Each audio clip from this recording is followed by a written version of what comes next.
diferentes centros de formación teológica y también ha tenido la oportunidad de poder disertar, ¿no? Ponencias, seminarios en América Latina y el Caribe. Es autor de varios libros y tiene un doctorado en Oxford, en la Universidad de Oxford, en Reino Unido. Es también miembro del Consejo Directivo de World Vision Perú. Y en esta noche el pastor Arío tendrá con nosotros la ponencia La mujer en el Nuevo Testamento. De verdad que es una alegría poder tenerlo, pastor Arío. Y a continuación le damos pase para poder todos escuchar el tema que tiene preparado el día de hoy. Bienvenido. Muchas gracias, Josué, y gracias a World Vision por la invitación a estar nuevamente con ustedes. Este es un tema un poco más conocido para mí que la mujer en el Antiguo Testamento, y en realidad es uno de los focos de estudio en el cual se centran los eruditos del Nuevo Testamento. Especialmente les importa cuál fue el papel protagónico de la mujer en la iglesia, en las primeras iglesias cristianas hasta el siglo tercero o cuarto. Déjeme un momentito, por favor, para compartir pantalla.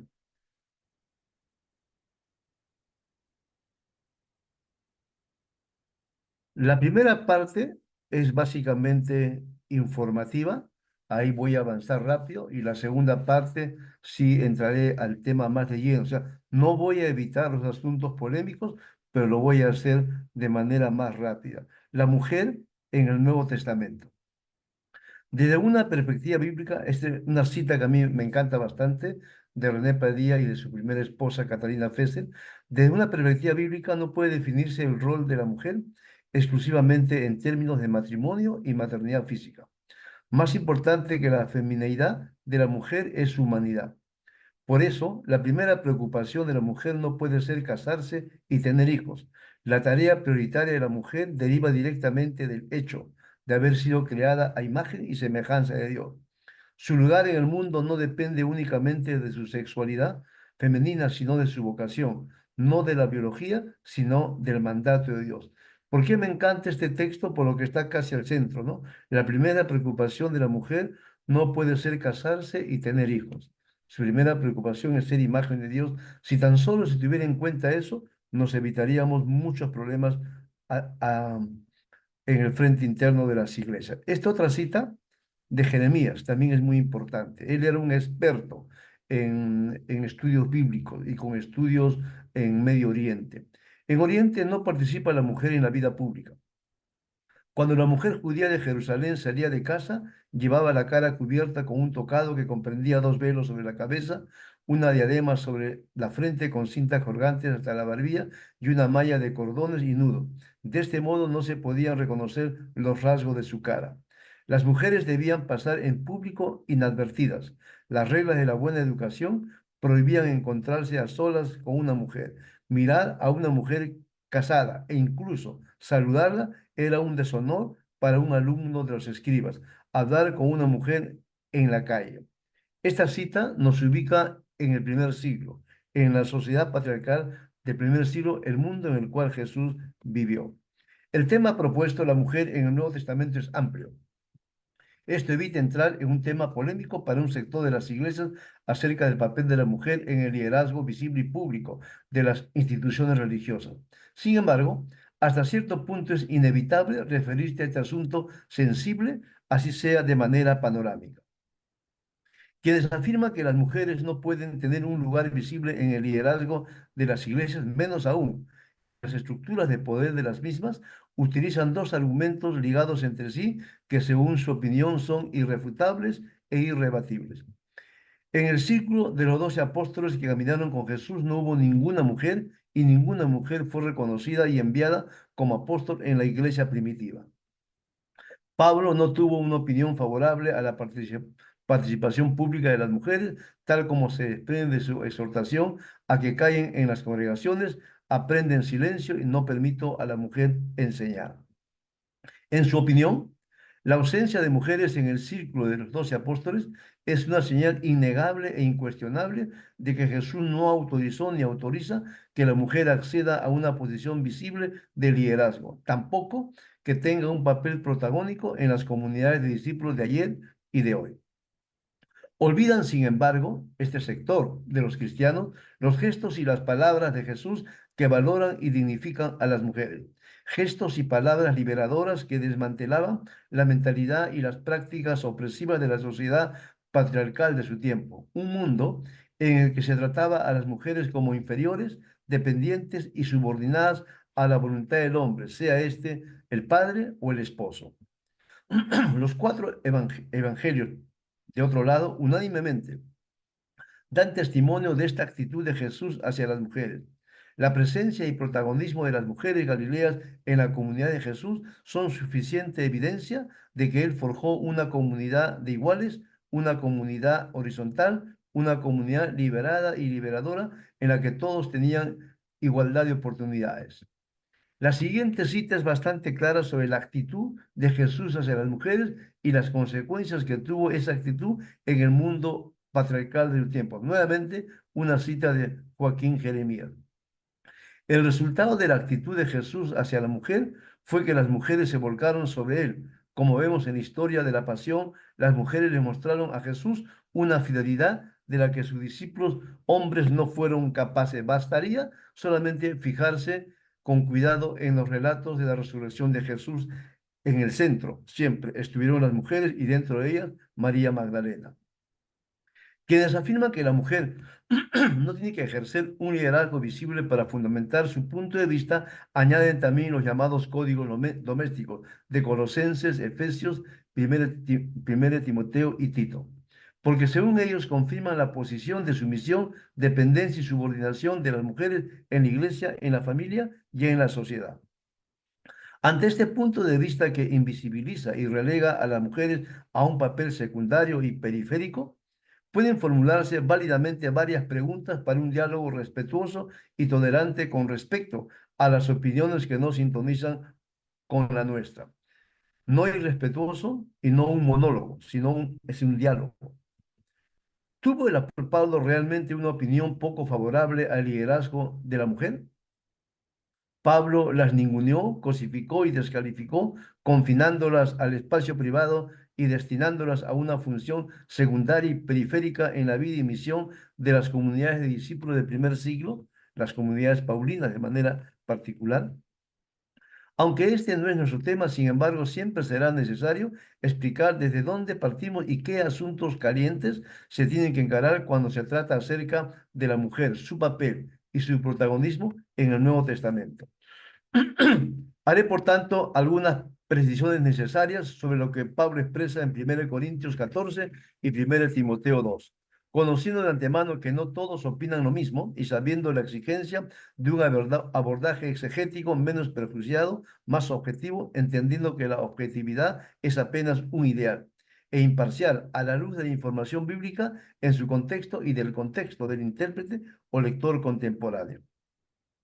Para comprender, interpretar y actualizar las palabras de Pablo, aparentemente ofensivas para las mujeres, habría que considerar además la mención que hace en otros pasajes a mujeres que fueron sus colaboradoras y que tuvieron un liderazgo visible en varias comunidades de discípulos en distintos lugares del mundo greco-romano del primer siglo. Es necesario, por tanto, examinar con cuidado la evidencia bíblica sobre este tema antes de hacer afirmaciones favorables o desfavorables al liderazgo de la mujer basadas más en la tradición eclesiástica o en una posición teológica particular, antes que en todo lo que Pablo expresa en su correspondencia acerca del papel de la mujer en las comunidades de discípulos. Tenemos dos asuntos aparentemente contradictorios entre sí que resolver en cuanto a Pablo.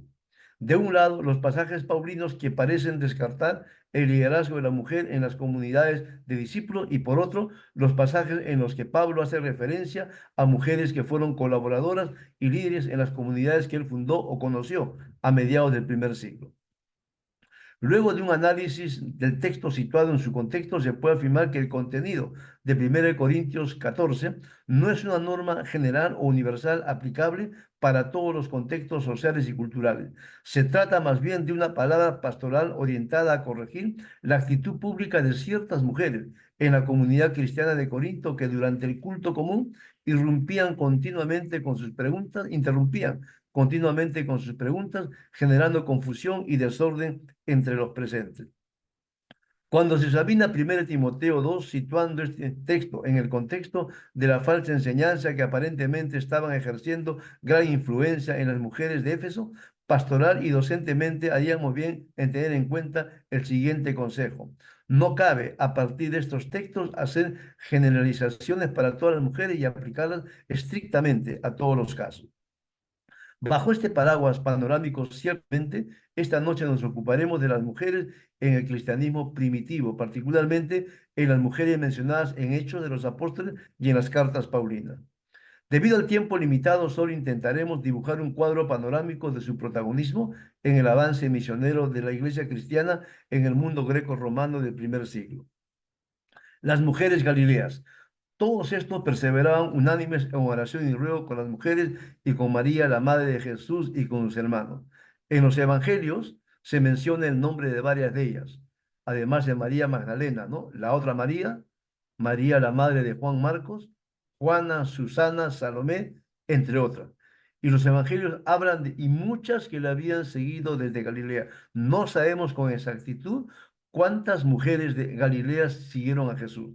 Pero este pasaje de Hechos nos está diciendo que en el llamado aposento alto, antes del descenso del día del Espíritu, en el día de Pentecostés, las mujeres estaban al lado de los hombres, lo cual indica que cuando el Espíritu descendió, según el capítulo 2 de Hechos, las mujeres estaban presentes.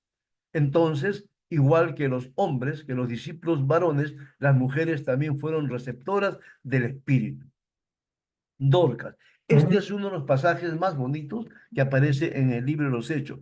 Y en realidad Dorcas o Tabita es la única mujer en el Nuevo Testamento a quien se le llama discípula.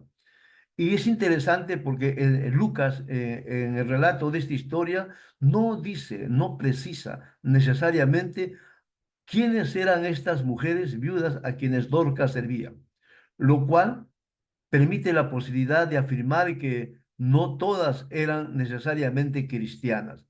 Y Dorcas, que tenía recursos, porque es lo que dice Lucas, y que era muy generosa con su dinero, con sus ofrendas, además de eso, Dorcas tenía saberes, tenía experiencias, tenía capacidad, tenía competencia, y todo eso lo había transferido a las mujeres con las que ellas acostumbraba caminar.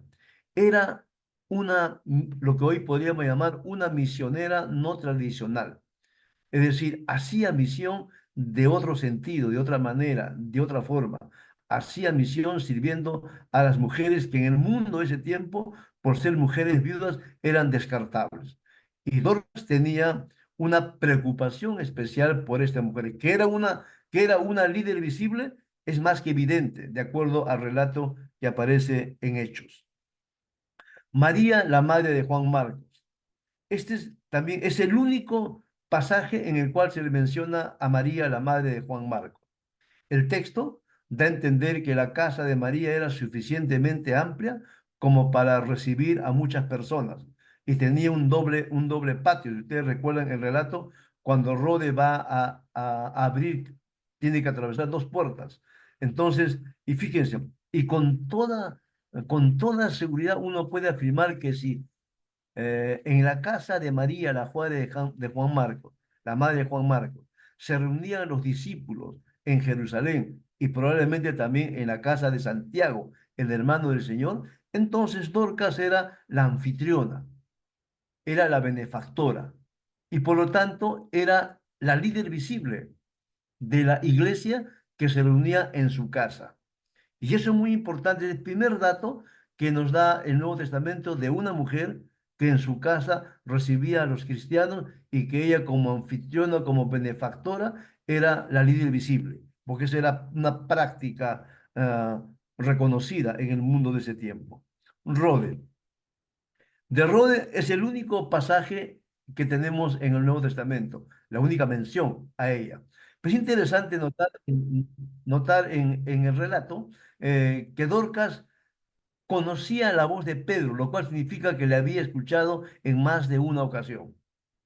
Y lo interesante es cuando uno compara este relato con el relato de los evangelios, donde se le llama a María Magdalena y a las otras discípulos Galileas locas, también se pensaba que Dorcas estaba loca cuando les anunciaba que Pedro estaba libre. Y es una muchacha que, fíjense, esclava, que es capaz de discernir lo que los discípulos que estaban reunidos ahí no fueron capaces.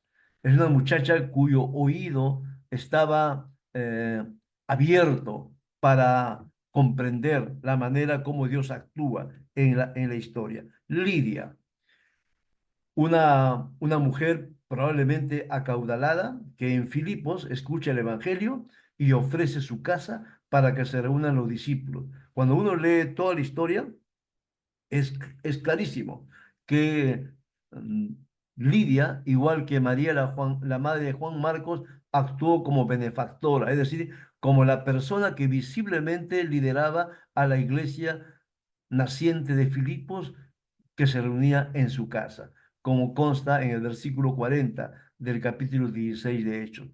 Tenemos ya a dos mujeres, ¿no? A María, la madre de Juan Marcos, y a Lidia.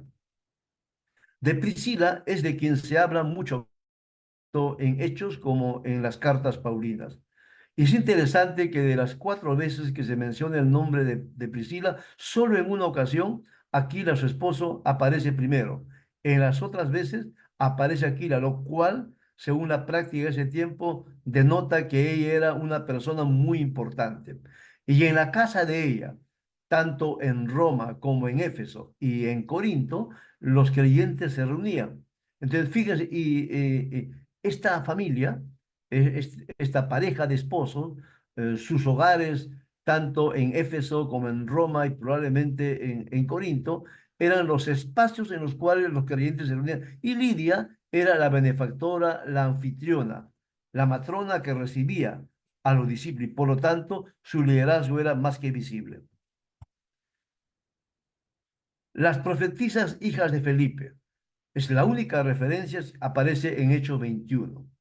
Y la actividad profética era una actividad bastante conocida en las iglesias del primer siglo, en realidad hasta el siglo tercero o cuarto. Esto fue bastante notorio. Pero es interesante que se habla de las hijas de Felipe, cuatro hijas vírgenes.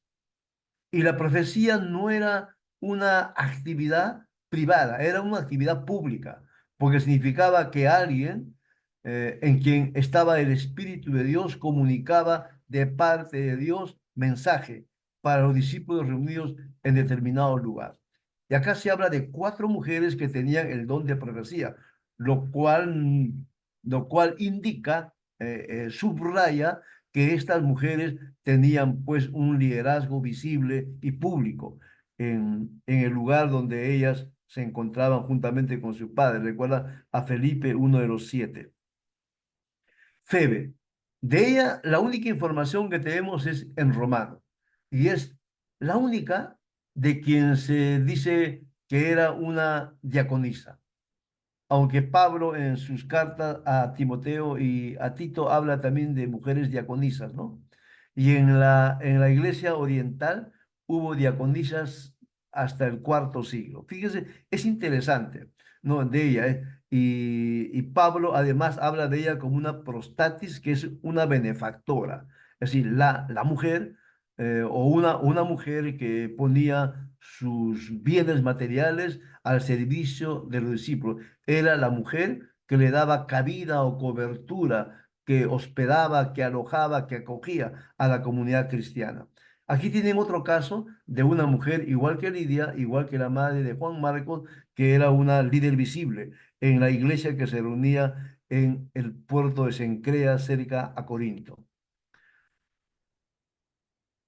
En Romanos 16 es un pasaje interesante porque de una lista de casi 29 o 30 personas aparecen en el saludo final de Pablo, aparecen 10 mujeres si aceptamos que Junias también era mujer y era una apóstol. Pablo se refiere a varias mujeres. Yo les he puesto acá algunos ejemplos, pero y de ellas Pablo dice siempre algo, lo cual indica que en algún momento estas mujeres habían sido colaboradoras y compañeras de misión de Pablo con un liderazgo visible. Y eso también es muy importante cuando uno habla de la mujer en el Nuevo Testamento. Evodia y Síntique. La única diferencia está en la carta de Pablo a los filipenses. Y es claro por la referencia a ellas, cuando Pablo dice, combatieron juntamente conmigo en el Evangelio, que tuvieron algún tipo de protagonismo visible.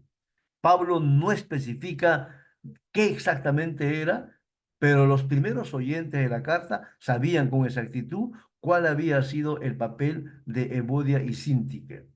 No sabemos si solamente en Filipos o en otros lugares aparentemente habían sido compañeras de viaje del apóstol Pablo también. Acá tienen ustedes a dos mujeres que eran lideresas visibles en la iglesia del primer siglo. Ninfas. Es la única referencia que aparece en la carta de Pablo a los colosenses y en su casa se reunía también la iglesia. Entonces, ella, igual que Lidia, igual que Febe, igual que la madre de Juan Marcos, también era una mujer que actuaba como anfitriona o como una benefactora. Apia. Algunos creen que Apia era la esposa de Filemón y que su hijo era Arquipo. Si eso es así, acá usted tiene la única referencia a una familia que es esposo, esposa e hijo que estaban comprometidos con el avance del Evangelio. Pero interesante es que en la casa de Apia y en la casa de Filemón se reunía la iglesia. Acá hay que tener en cuenta dos cosas. Hasta el siglo tercero el ámbito privado era un asunto de mujeres, el ámbito público era un asunto de hombres. De manera que las casas o las oikos en las cuales las iglesias se reunían era un asunto que la atendían las mujeres. Y claramente estas mujeres eran pues líderes, líderes visibles en esas iglesias. Loida y Eunice, de ellas no se dice que eran líderes, pero es interesante notar el papel que tuvieron en la formación de un futuro dirigente cristiano como Timoteo y la calidad y la textura de su fe limpia, ¿no? Muy bien, hasta ahí llegamos, queridos hermanos. Y no sé, creo que tenemos como 10 minutos, algo así, para conversar, si acaso eso es posible. Les he querido dar un panorama rápido, no he querido decir más que mostrarles las evidencias que hay de la presencia protagónica visible de las mujeres en el Nuevo Testamento, no solamente como discípulas, sino como líderes. Muy bien, muchas gracias, Pastor Darío. Invitamos a las personas que se han conectado a este webinar que puedan dejar ahí en el chat sus preguntas para poder dar pase al Pastor Darío y podamos escuchar las debidas respuestas. Pastor Darío, tenemos aquí dos preguntas. La primera pregunta nos dice, ¿de qué manera el reconocimiento del rol de las mujeres en el Nuevo Testamento puede influir en la formación teológica y pastoral hoy en día? Ah, eso va a depender mucho de cada iglesia y de cada denominación. Las iglesias evangélicas de trasfondo wesleyano no van a tener mayor inconveniente. Las iglesias evangélicas de trasfondo más bautista y más reformado o presbiteriano van a tener inconvenientes para aceptar el papel de liderazgo de las mujeres. Y ahí depende mucho de la tradición teológica, pero sería interesante, ¿no? Que en los centros de formación pastoral, de formación teológica, por lo menos se aborde el tema desde el punto de vista bíblico. O sea, examinar la evidencia bíblica poniendo a un lado los prejuicios teológicos que cada quien tiene y los prejuicios sociales y culturales. O sea, examinar con cuidado y con responsabilidad la evidencia que nos presenta el Nuevo Testamento. Pero en realidad, también la evidencia histórica, hasta el siglo IV, ¿no? Que es muy importante notar el papel que tuvieron las mujeres en el avance de la iglesia cristiana en el mundo greco-romano. Muchas gracias, Pastor Darío, por su respuesta. Aquí tenemos también en el chat la siguiente pregunta. Pastor Darío, de acuerdo a su apreciación, aparte de las que se denominaban diaconisas, ¿al resto que lideraban se podrían considerar pastoras? Recuerden ustedes cuando leen Hechos, por ejemplo, que los oficios ministeriales fueron apareciendo conforme avanzaba la iglesia. Si leen con cuidado Hechos, por ejemplo, están apóstoles, luego se habla de diáconos, luego de pastores, luego de presbíteros, luego de diáconos. Es decir, los oficios van apareciendo conforme la misión de la iglesia va avanzando. Entonces, no se utilizaba necesariamente el término pastor, en realidad era presbítero o diácono o episcopo, ¿no? Que son los tres oficios que aparecen en el Nuevo Testamento, el obispo, el anciano y el diácono. Y claro, se habla de Febe claramente como una diaconisa de Cencrea, ¿no?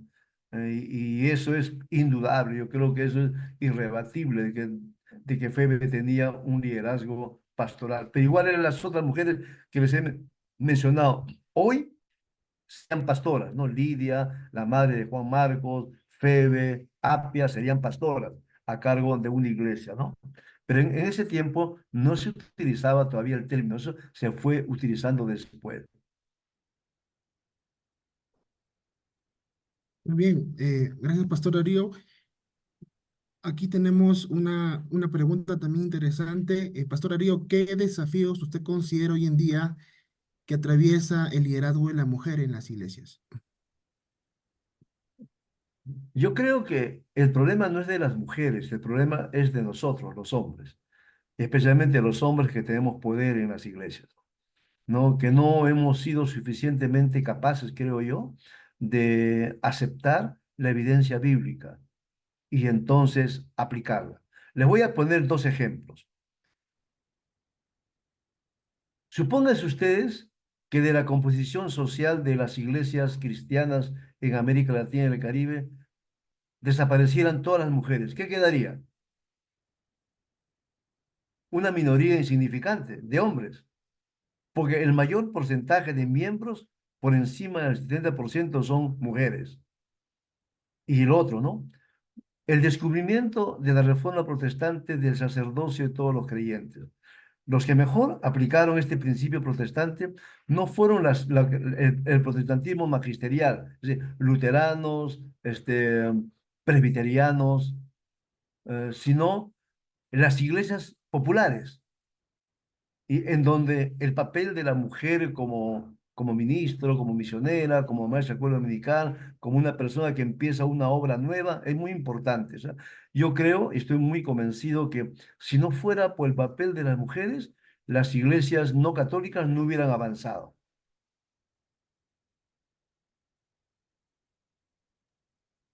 Muy bien, Pastor Darío, de verdad que ha sido un momento muy enriquecedor.